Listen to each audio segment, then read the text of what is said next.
Horatio Alger Jr. was born on January 13, 1832, in the city of Chelsea, Massachusetts. After entering grade school at the age of 10, his family had a close brush with bankruptcy.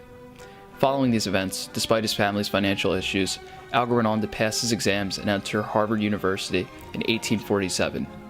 While attending the school, his essay titled Chivalry was published in the Boston National Pictorial Review. Only 4 years later, in 1856, Alger would move on from essays and publish his first book, which was called Bertha's Christmas Vision. After graduating from Harvard's Divinity School a year later, he left the country in order to take a tour of Europe. Upon his return, he was rejected from the U.S. Army due to the fact that he was nearsighted, asthmatic, and short in stature. Following this rejection, Alger moved on to other things and became a Unitarian minister. This job was short-lived, though, only lasting from 1863 to 1866. The reasoning behind his resignation was that he was being accused of having illegal sexual interactions with both 13 and 15-year-old boys. No, God! No, God, please, no! No! No! No! Following this dark point in his career, Alger moved to New York City and worked as a journalist. While there, he worked for the Seligman family, acting as a tutor and guardian for their boys. What?! He also published a great number of novels, which included his most famous work titled Ragged Dick. It was bestseller and followed an impoverished young boy who found wealth because of his good heart and generous nature. Like this one, many of Alger's novels relied on this idea of a rags to riches story.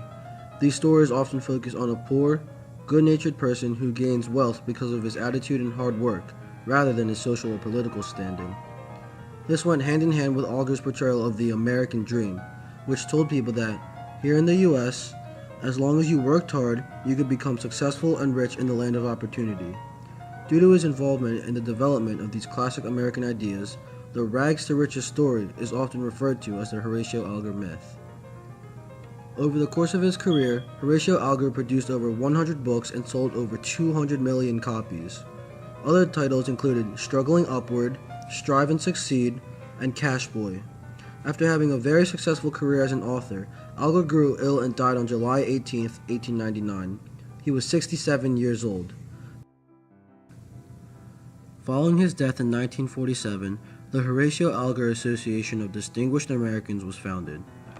It is a non-profit organization based in Alexandria, Virginia, that honors those who have lived through rags to riches stories. Today, his style of rags to riches stories are still being told, whether it be through novels like Great Gatsby or Great Expectations, television like Entourage, or film like The Pursuit of Happiness or Jersey Boys. He has had a lasting effect on culture in America, just as well as the way the country is perceived. Some people with famous rag to riches stories are Henry Ford, Walt Disney, Ralph Lauren, Steve Jobs, and J.K. Rowling. By working hard throughout their lives and being dedicated to what they believed in, these people were able to come out on top and be successful.